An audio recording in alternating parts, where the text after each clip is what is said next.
여러분, 우리가 살면서 왜 자꾸 이렇게 서운해지고 이게 감정적으로 힘이 들고 힘이 빠질까요? 예? 신앙생활에 꼭 필요한 덕목이 뭐냐면 감사하는 겁니다. 주 여호와로 인하여 즐거워하며 감사하는 것이 가장 중요한 덕목 중에 한 가지입니다. 예수님을 믿는 사람이라면 꼭 감사와 기쁨이 있어야 되는데요, 현대 사회가 너무나 바쁘고 사람들이 또한 분주하기 때문에 서로를 잘 못 챙겨줘요. 갈수록 이렇게 정이 없고 다정감이 없고 분주하고, 그러다 보니까 소외감을 느끼고 서운함을 느끼고, 정말 돈 버는 기계처럼 여기는 그런 시대가 돼버렸어요. 현대 사회가 또한 너무나 좋아 보이는 것이 많지만은 그것 속에서 서로 간에 자꾸 누가 더 많이 갖고 있느냐, 누가 더 잘 사느냐, 누가 더 좋은 옷 있느냐, 그러면서 비교를 느끼면서 거기에서 마음이 상하는 시대입니다. 교회 생활 하다가도 조그만 것에 상처를 받고 서운함을 느끼고 악한 영이 틈타고, 사도 바울은요, 자신이 이 사도의 신앙생활에 승리한 이 사명을 감당한 일체의 비결이 무엇이냐, 바로 감사였다라고 고백합니다. 빌립보서 4장 11절 이하 우리 읽어보도록 하겠습니다. 내가 궁핍해서 이렇게 말하는 것이 아닙니다. 나는 어떤 처지에도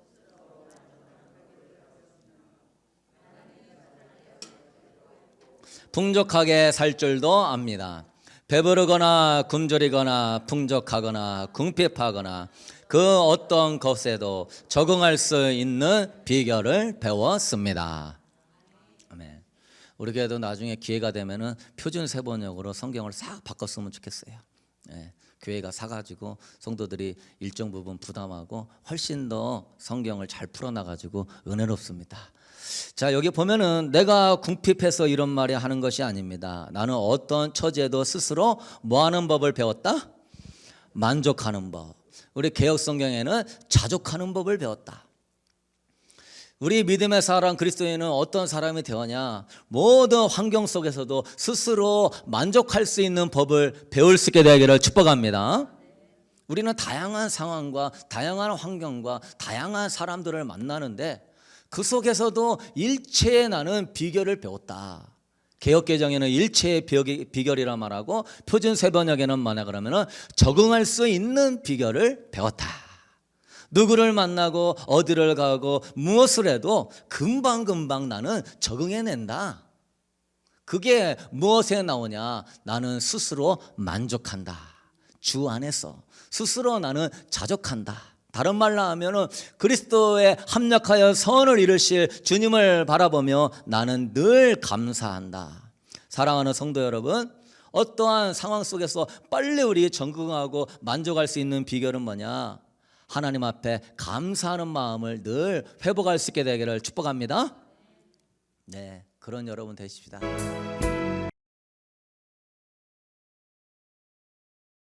우리 서로 인사합시다. 다시 한번. 예. 제가 지금 이 마이크를 쓰다가 이걸로 바꾸니까 이게 지금 소리가 자꾸 이렇게 안 돼가지고 조금 이렇게 붕한 느낌이 드네요.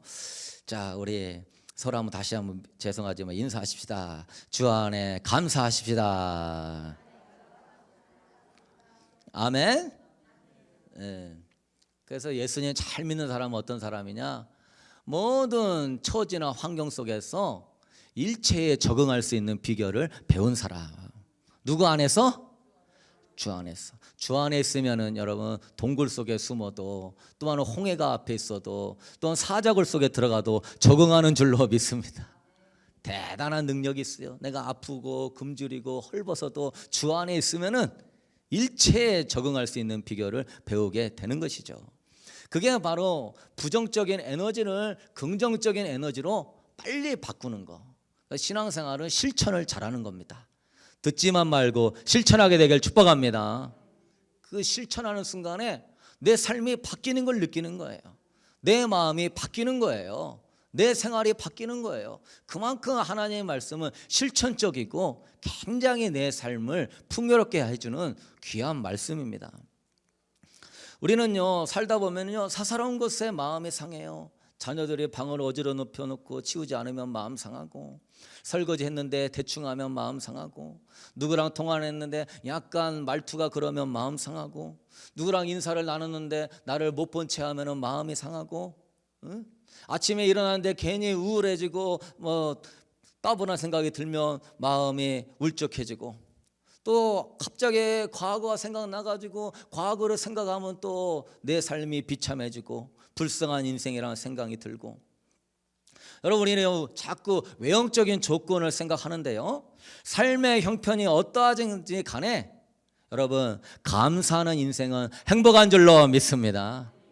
신기해요. 형편과 사정이 어떠하든 간에. 근데 이렇게 외형적인 걸 자꾸 보면은 감사가 안 생기는 거예요.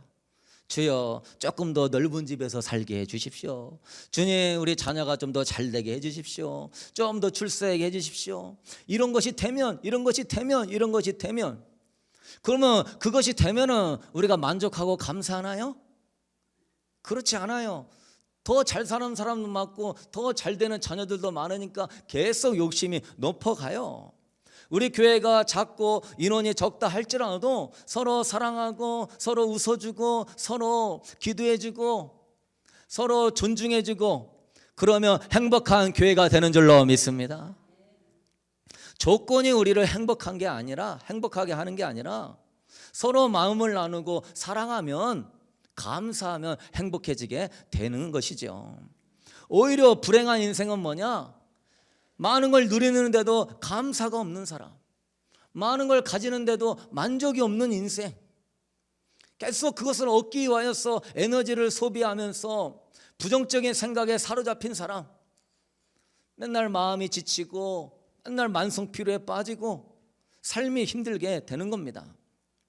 그럼 우리가 어떤 부분에 감사를 회복해야 행복하게 주님과 살 수 있는가? 첫 번째는 뭐냐? 읽어봅시다. 사람에 대해서 기대하지 말고 감사하라. 여러분, 인간관계가 우리가 보통 힘든 이유의 한 90%는 인간관계 때문에 힘들어요. 배우자든지 자녀든지 부모든지 형제든지 누구든지 인간관계 때문에. 인간관계에서 우리가 힘든 이유는 뭐냐면은 상대방에 대해서 너무 기대감을 높게 갖고 있기 때문에 힘든 겁니다. 뭐 때문에 힘들다고요? 상대방에 대해서 기대치가 굉장히 높게 갖고 있어요. 배우자는 나를 더 사랑해주고 나를 더 이해해주고 나를 더 잘해줬으면 좋겠다 하는 배우자에 대한 기대감을 갖고 있으니까 그 배우자 때문에 힘든 거예요. 자녀는 내 말도 더 잘 듣고 공부도 더 잘하고 더 좋은 직장 들어가고 더 좋은 대학 들어가고. 우리 한국 사람은 특별히 부모가 자기 인생이 없어요. 그냥 자녀하고 그냥 분신처럼 하나가 돼가지고 자녀가 잘 되면 기쁘고 자녀의 인생이 곧 나의 인생이 돼버렸어요. 우리가 친구들을 대할 때도 나를 찾아와주고 나에게 관심 가져주기를 내가 그렇게 기대감을 갖고 있습니다. 그러면 그렇게 해주지 않으면 내가 서운해지게 되는 거예요. 목사님도 나를 위해 더 기도해주고 나한테 더 관심 가져주고 내가 어려울 때 알아서 찾아와주고 신방해주고 막 그러기를 우리는 기대감을 갖고 있어요. 그리고 여러분, 우리는 가까운 사람일수록 더 기대치가 높아요. 친해지잖아요. 친해지면은 내가 이만큼 해주면은 이 사람도 나한테 이만큼 해주기를 바라는 게 인간의 습성입니다. 그래서 좀 상처 있는 분들은 사람하고 안 친해지려고 그래요. 왜? 친해지면 이 사람이 나한테 뭘 요구하니까. 내가 이만큼 해주는데 너는 왜 이만큼밖에 안 해주냐? 그런 것 때문에 마음이 상하게 되는 거거든요. 어떻게 이럴 수 있냐? 내가 너한테 이만큼 잘해줬는데 너는 왜 이만큼밖에 안 해주냐? 그러나 여러분, 생각해 보면은요, 여러분, 내가 해준 것은 생각이 나고 상대방이 해준 것은 내가 생각이 안 나기 때문에 그런 거예요. 내가 해준 것은 100인데 상대방이 나한테 해준 것은 하나도 생각이 안 나. 그러니까 내가 100으로 해줬는데 너는 나한테 뭘 해줬냐? 그러면서 우리가 서운함을 갖게 되는 것입니다. 우리 로마서 1장 21절 말씀 우리 읽어보도록 하겠습니다. 하나님을 알되 하나님을 영화롭게도 아니하며 감사하지도 아니하고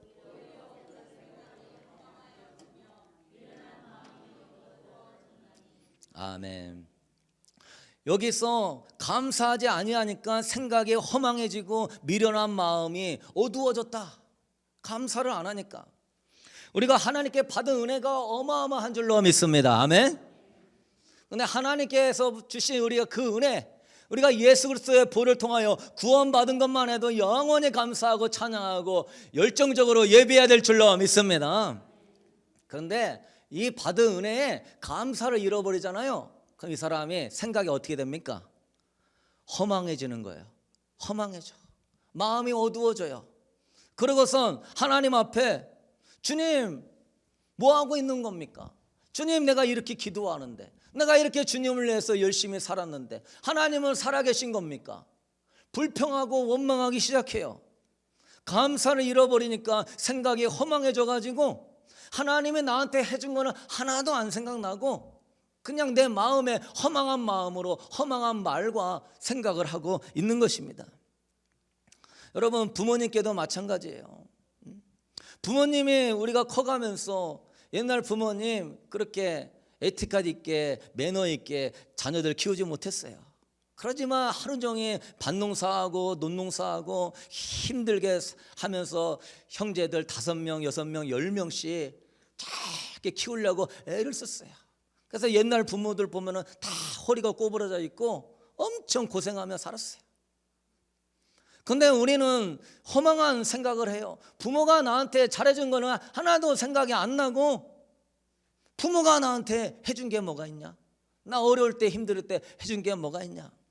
저도 생각해 보면은 우리 부모님도 뭐 따뜻한 말 한마디, 또한 어떤 이런 격려해 주는 자세, 또한 이런 대화의 문화 이런 게 없었어요. 그런데 돌이켜 보면 그래서 옛날에는 허망한 생각이 많았어요. 우리 어머니 장애인이고 우리 아버지 뭐 직장도 별별치 않고 나 정말 창피하다.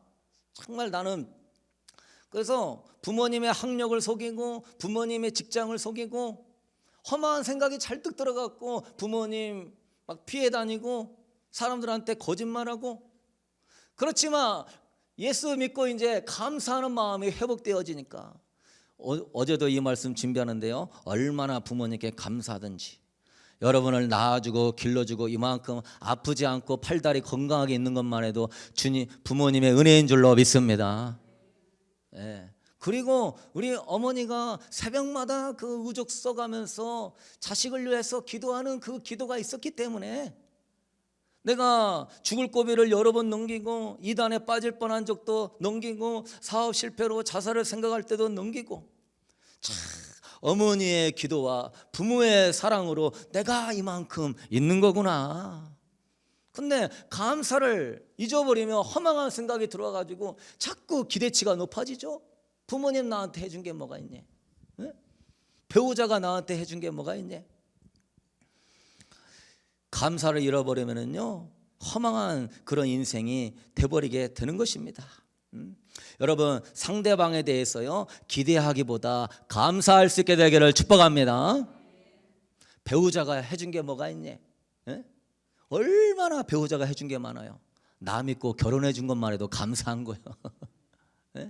그리고 뼈 빠지게 하루 종일 일하면서 벌어와가지고 뭐 따뜻한 말 한마디, 뭐 좋은 어떤 문화생활은 못 해줘도 그것만 해도 감사한 거야. 직장을 지켜주고 가정을 지켜준 것만 해도 감사한 거예요. 근데 너무너무 기대치가 높아. 무슨 뭐 만능 배우자가 되기를 원해. 여러분, 드라마는 드라마일 뿐입니다. 믿으십니까?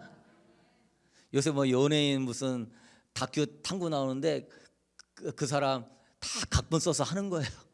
속으면 안 돼.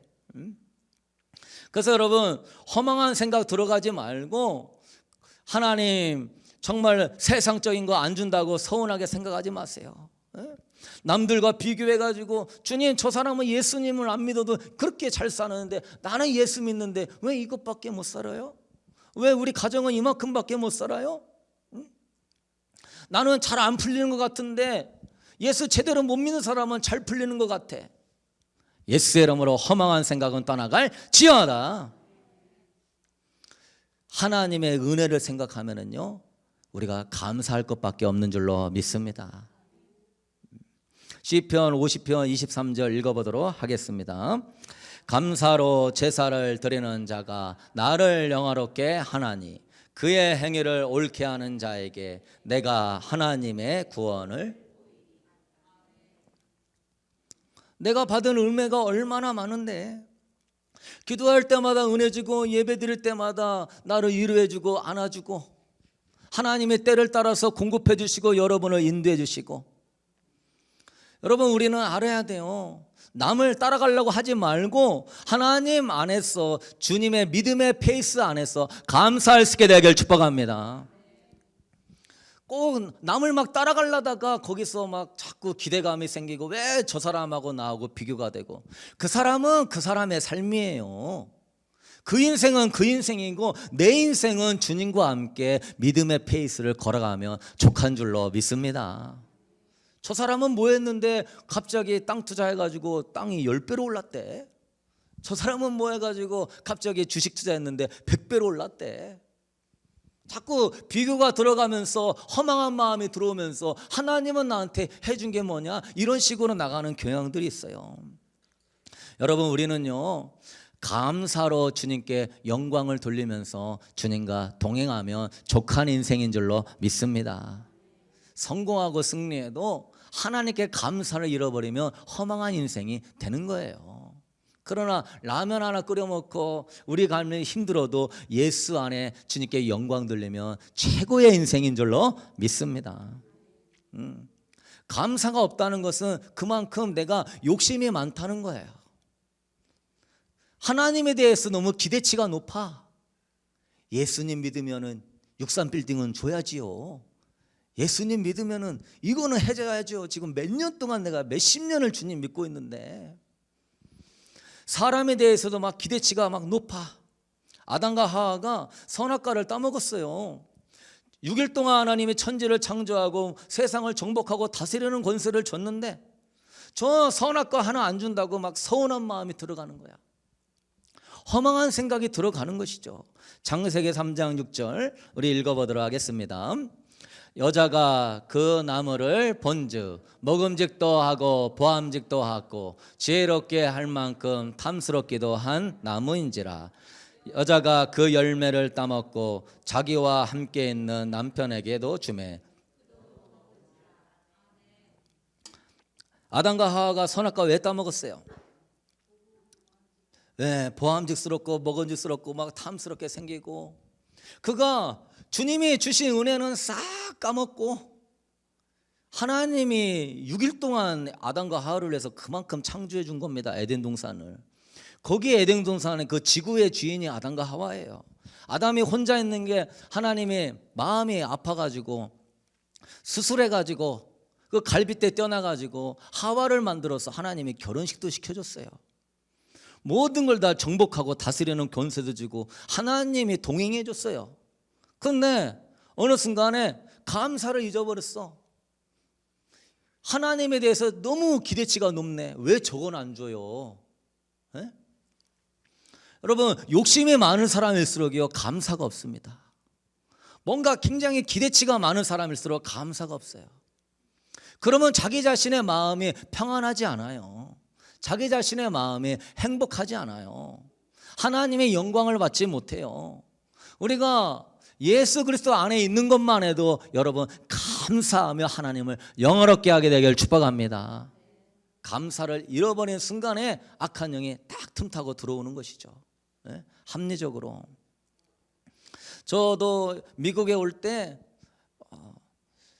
부모님이나 뭐 친척이나 또 섬기던 교회에서 거의 도움을 못 받았습니다. 그냥 몇 명, 제가 뭐 거의 얘기도 안 했고 뭐 도와달라고도 안 했고 뭐 그러한 계좌번호 하나도 얘기하지 않았습니다. 그 뭐 한두 명은 알고 물어물어 해가지고서 이렇게 도와준 적은 있는데 그냥 주님만 믿고 그냥 이 태평양 건너서 왔는데 와서 보니까 굉장히 서운해지는 거야.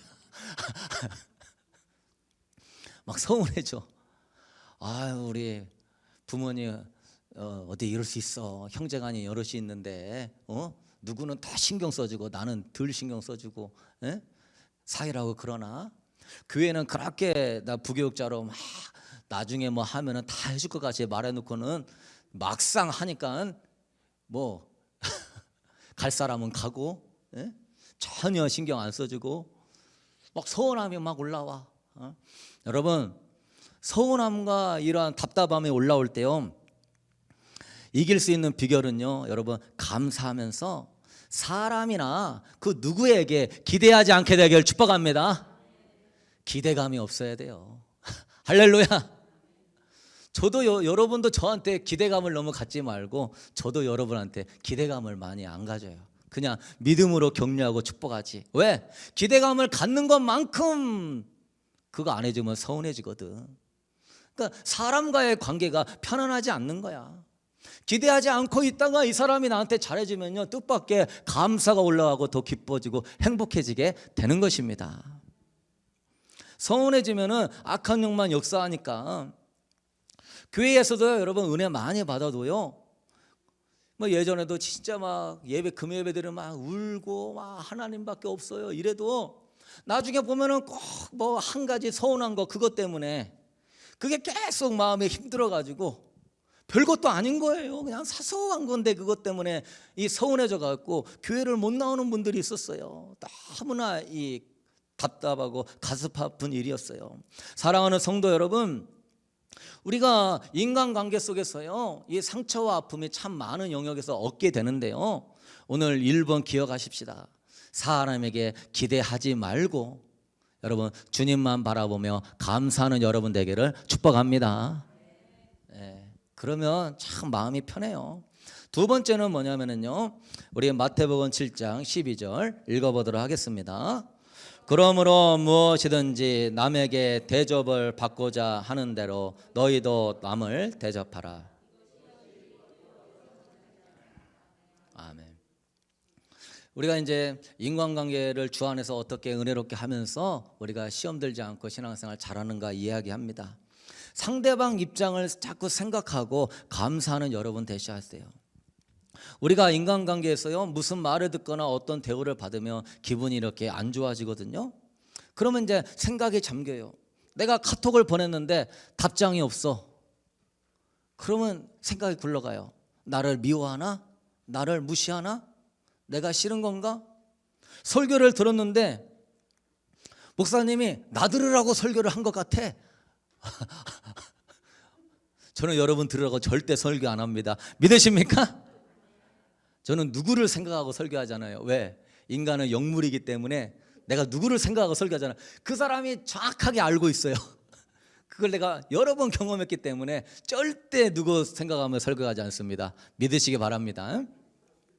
그냥 토요일 날 몸부림치는 거예요. 막 토요일 날이 제일 힘들어. 어디 설교를 할까요? 어디 설교를 할까요? 막 그러다가 어느 때는 설교를 3번 4번도 바뀌어요. 본문이 막 바뀌어.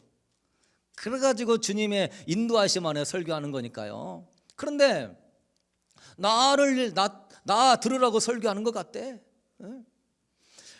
내 입장만 생각하게 되면은요, 막 기분이 나빠지고 막 서운해지고 우울해지고 화가 납니다. 그래서 막 혼자 북치고 장구치고 북치고 장구치고 나를 무시하네, 나를 멸시하네, 나를 힘들게 하네. 이렇게 그러면서 그냥 그 사람이 뭐 실수로 말할 수도 있고 너무 바빠가지고 나를 제대로 인사 못할 수도 있고 전혀 딴 방향인데 그냥 내가 또 바쁘니까 그냥 일하라고 그냥 모른 척하고 지나간 건데 나를 배려해서 한 행동인데 나 무시하고 그냥 지나가네? 그렇게 또 그것 때문에 이게 자꾸 내 속으로 빠져들게 되면은요, 여러분의 감정 에너지를 대부분 거기다 쏟아버려요. 내가 에너지가 100이라고 하면은 이 100을 적절히 이거는 이게 감정으로 이렇게 감정으로 사람들한테 좋은 감정 넣어주고 몇 프로는 뭐하고 몇 프로는 일하고 뭐하고 집안일하고 다 내가 100이라는 에너지가 있는데 이 서운하고 마음에 기분 나쁜 걸로 에너지를 그냥 80%를 거기다가 계속 생각하면서 써버려. 예수의 이름으로 어둠의 생각은 떠나갈 지어다. 아멘. 그걸로 막 쏟아버려. 저도 그냥 뭐 막 한국에서 그렇게 도와준다고 하는데 안 도와줘? 막 이 서운함을 갖고 있으면 제가 뭘 할 수 있겠습니까? 인상이 펴지겠습니까? 여러분한테 기쁨을 할 수 있겠습니까? 뭐 그런 과거에 매이고 뭐 그런 거 서운하는 게 매여 옛사람으로 떠나갈지어다. 감정의 에너지를 너무 많이 소모해 버리는 거야. 그러면 이제 20% 남았네. 20%로 뭘 하려고 하니 그게 잘 됩니까? 그러니까 또 막 더 힘들어지는 거예요. 지금 나도 힘들어 죽게 생겼는데 남 뭐 도와줄 형편은 되겠으며 내 생활이나 제대로 되겠습니까? 감정의 에너지를 너무나 많이 쏟고 있는데 여러분 저 설교는 저는 이렇게 실제적으로 설교하려고 그래요. 그래서 적용을 하세요. 여러분 만약에 지금 부부가 육아 문제로 다투고 있어요. 우리 경무음이 안 다투죠? 경무음이 들으라고 한 거 아닙니다. 예화가 그렇다는 거죠. 여러분 그러면은 어떻게 됩니까? 이제 남편이 들어왔어. 그럼 어떻게 해요? 나 아이 육아하는 거 너무너무 힘들어. 너무너무 힘들어. 그러면 남편은 뭐라고 얘기해야 돼요? 그렇지. 너만 힘드냐? 나도 힘들다. 그러면서 남들 다 하는 육아 뭐 그리 힘들다고 그래요. 다른 사람은 이 직장도 다니면서 육아도 해. 꾀병 부리지 마. 그럼 어떻게 돼요? 풀립니까? 상대방이? 맞아 나는 그러면 그 부인은 뭐라고 말하겠어요? 응? 그러면 나는 지금 하루 종일 해보는 거야. 당신은 회사 갔다 집에 들어오면 쉬지. 나는 24시간이야. 그러면 그 남편은 또 가만히 있어요? 내가 회사 생활이 얼마나 힘든데 내가 상사 눈치 보고 진짜 돈 한 푼 아껴가지고선 다 아이들 뒷바라지 하려고 이렇게 뼈 빠지게 고생하는 건 모르고 그럼 어떻게 됩니까? 응? 그러면 막 네가 한번 키워봐라. 그래서 그러다가 막 끝도 없는 전쟁이 펼쳐지는 거예요. 그러면서 주여 그냥 내가 십자가를 짊어졌습니다. 죽게 생겼습니다. 그래도 믿음으로 인내해야 되지요. 주님만 바라봅니다. 그렇게 기도 많이 하시는 분이 뭐냐? 상대방의 입장을 생각하고 헤아리는 이 훈련이 안 돼 있어가지고 사랑은 뭡니까? 허다한 죄를 덮을 정도로 상대방을 이해하고 관심을 가져주고 사랑해 주는 겁니다. 믿으십니까? 제가 그런 성도들 무지하게 많이 봤습니다. 와서 맨날 울어요. 맨날 울고 막 철야하고 막 작정기도 하고. 그렇지만 그게 막 십자가로 주님 도와달라는 거는 너무너무 좋은데 하나님의 말씀대로 내가 살려고 해야 할 때 하나님이 도와주시는 줄로 믿습니다. 이 두 사람은 끊임없이 막 싸우는 거예요. 왜? 내 입장 이해해달라고. 그럼 그 사람도 내 입장도 먼저 이해해줘. 그러면 남편은 내 입장도 이해해줘. 그러면 이게 어떻게 되냐? 그냥 막 개싸움 되는 거예요. 개싸움. 뭐 보이는 것도 없는 거예요. 그냥 자기 입장만 이야기하게 되면은. 상대방이 왜 그런 말을 했는가? 왜 그런 표정을 지었는가? 왜 그런 행동을 했는가? 그런 것들을 찾아보고 그런 것들을 이해하려고 먼저 하지 않고 자기 주장만 펼치면 그건 대화가 아닌 겁니다. 그건 토론이 아닌 거예요. 우리 한국 문화는 토론이 잘 안 돼요. 당회나 모이면은 이 토론이 아니고 목소리 큰 사람이 이기는 거예요. 그래서 우리 부서에 목소리 제일 큰 장로님이 오셔야 돼. 야, 우리 주일학교에 목소리 제일 큰 장로님이 오셨다.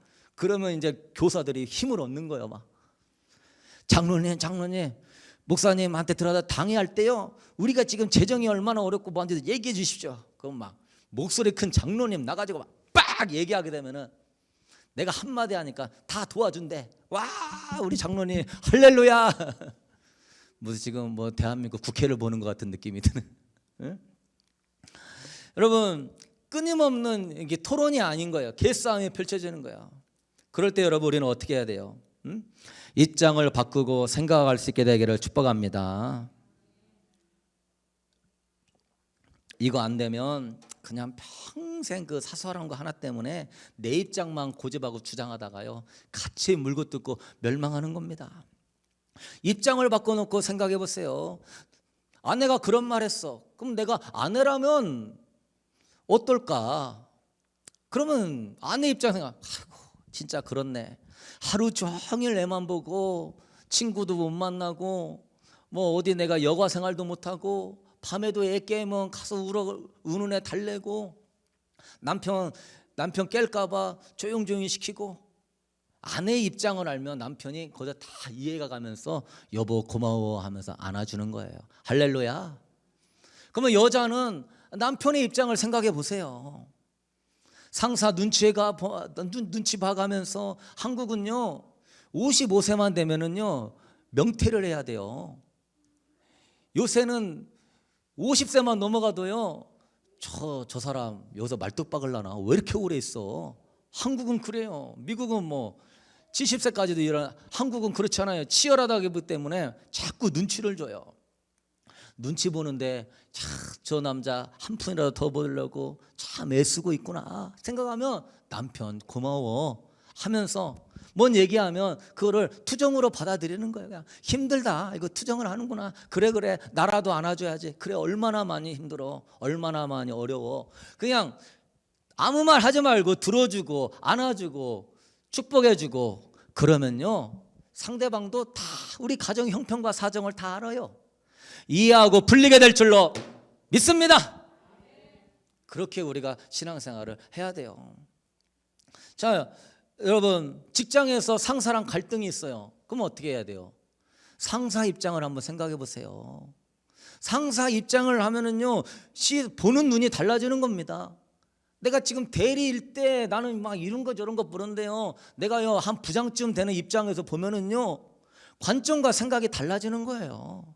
그러면 아이고 우리 상사 그럴 수 있겠구나 얼마나 이게 고민이 되면서 해가 나. 넓은 마음을 품고 이해하게 되는 거예요. 저도 예전에 교회에서요 이제 새벽 예배를 끝나면 음악을 틀어줘요. 그러면 이분은 찬송가를 들어달라, 이분은 경음악을 들어달라, 이분은 볼륨 좀 올려달라, 이분 좀 내려달라. 갖고 주여 나는 나중에 결혼을 하게 나중에 교회를 하게 되면은 교회가 딱 네 군데로 나눠지게 하여 주시옵소서.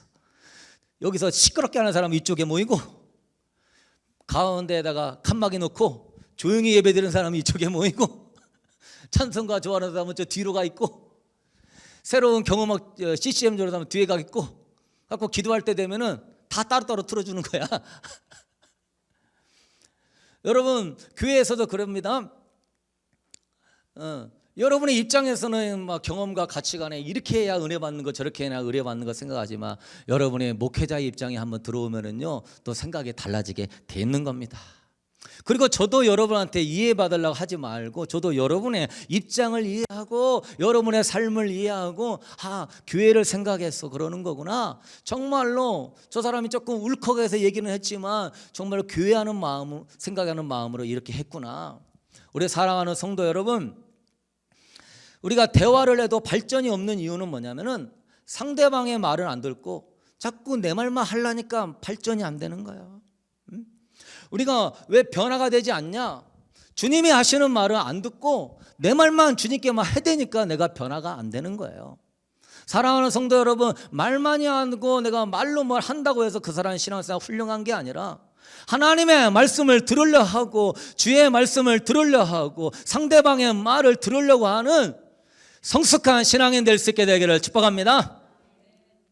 따라합시다. 예수의 이름으로 혼미형은 떠나갈지어다. 아멘. 네? 여러분 아마 성격 차이다 세대 차이다 그런 얘기 하지 마셔요. 그런 건 없는 거예요. 들어주려고 하면 성격 차이도 없는 거예요. 들어주면 세대 차이도 없는 거예요. 우리 결론을 맺도록 하겠습니다. 베드로전서 4장 7절 말씀 읽어보도록 하겠습니다. 만물의 마지막이 가까이 왔으니 그러므로 너희는 정신을 차리고 근신하여 기도하라. 무엇보다도 뜨겁게 서로 사랑할지니 사랑은 허다한 죄를 덮느니라. 서로 대접하기를 원망 없이 하고 각각 은사를 받은 대로 하나님의 여러 가지 은혜를 맡은 선한 청지기 같이 서로 봉사하라. 아멘. 만물의 마지막에 가까이 왔으니 너희는 무엇보다 뜨겁게 서로 사랑할지니라. 사랑은 허다한 죄를 덮느니라. 서로 대접하기를 원망 없이 하고 하나님께 받은 은혜대로 서로 봉사해라. 이러한 뜨겁게 사랑하는 사람 되려면요, 자꾸 자기 입장 헤아리고 하면은요, 그거 못합니다. 여러분의 시부모님이나 시누이나 누구야 할 때도요, 그 사람의 입장을 한번 생각해 보세요. 여러분의 관계가 어려운 사람 누구든지 그 사람의 입장에서 한번 생각해 보세요. 형제가 여럿둔 부모라면은요, 그 부모는요, 형제를 키우기가 참 어렵습니다. 남자 여자 있으면은 서로 성이 다르니까, 성품이 다르니까 싸우고, 첫째 둘째 셋째 그 갈등 속에서 싸우고, 부모는 그 가운데서요 정말 아픈 손가락이 정말 신경이 가게 돼 있는 거예요. 그럼 나도 부모는 편애하고 차별하는 게 아니에요. 이 자식이 너무너무 내가 마음이 아프니까 형제들이 좀 더 신경 써주고 관심 가져달라고 하는데, 여러분이 만약에 부모라고 하면은 형제 중에 하나가 못 살거나 큰 장애가 있으면 신경 안 쓰이겠습니까? 뜨겁게 서로 사랑하는 마음 가지려면은요, 여러분 상대방을 자꾸 이해하는 마음 가지게 되길 축복합니다. 중보기도 할 때도요, 그 상대방의 입장에서 한번 헤아려 보시려고 해야 돼요. 얼마나 아플까, 얼마나 힘들까, 얼마나 어려울까. 그러면 막 눈물이 나오면서 기도가 탁 돼요. 하나님이 그 기도 받으시는 줄로 믿습니다. 기도할 때 그냥 온통 내 것만 막 하나님 앞에서 막 달라 이것도 도와달라 우리가 이제 이러한 어린아이 신앙 버려야 돼요. 우리 빌립보서 4장 6절 이하 읽어보도록 하겠습니다. 아무것도 염려하지 말고 다만 모든 일에 기도와 간구로 너희 구할 것을 감사함으로 하나님께 아뢰라. 그리하면 모든 지각에 뛰어난 하나님의 평강이 그리스도 예수 안에서, 여러분 결론을 맺으면요, 사도 바울은 이렇게 말해요. 무조건 감사해라. 범사에 감사해라. 아무것도 염려하지 말고 모든 일에 너는 감사함으로 아뢰라.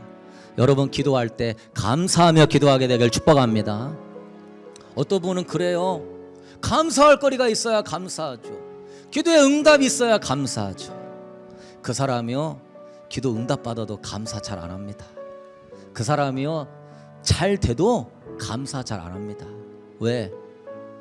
원래 욕심이 많아가지고 감사가 없는 백성인 거예요. 범사에 감사하면 뭐가 좋습니까? 마음과 생각을 지켜주시는 거예요. 최고로 큰 복이죠. 너 다른 이유가 없다, 아무것도 염려하지 마라. 염려하는 순간에 네 안에 어둠이 들어온다. 세상이 서운해지고 우울함이 들어온다. 마음과 생각을 지켜라. 네 마음에 생명이 있다. 이것이 바로 감사의 놀라운 힘인 줄로 믿습니다. 세상의 평강은 문제가 해결되면 오는 것 같지만 하나님의 평강은요, 문제가 해결되지 않아도 오는 겁니다. 할렐루야. 우리는 자꾸 세상의 기준으로 뭘 해결해서 평강을 얻으려고 그래요. 그러나 오늘 뭐라고 그래요? 예수 안에서 너희 마음과 생각을 지키시리라. 물질적으로 어려워요? 인간관계가 힘들어요? 삶이 고단해요? 남들보다 나는 좀 비참하고 나는 우울한 것 같아요? 절대 그렇지 않습니다. 감사하게 될 때 모든 어둠은 사라지게 되는 줄로 믿습니다. 염려하면은요 염려만 커지고 감사하면은요 염려는 사라지는 거예요. 부질없이 머리카락 하나 희게 만들 수 없는 나의 그 연약한 성품 가지고 염려하지 마시고 범사에 감사하는 여러분 되셔서 하나님께 영광을 돌리고 여러분의 정말로 깨어지고 막혔던 인간관계가 풀리고 부정적이고 답답했던 나의 그러한 부정적인 에너지에 감정을 소모하며 나의 인생을 허비하지 마시고 감사합니다. 찬양합니다. 주님이 나와 함께 하십니다. 여러분 마음 안에 자꾸 믿음 안에 긍정적인 에너지를 넣어서 힘있게 믿음으로 일어날 수 있게 되기를 축복합니다. 잘하고 계십니다. 서로 인사합시다. 잘하고 계십니다. 너무너무 잘하고 계십니다. 너무너무 훌륭하십니다.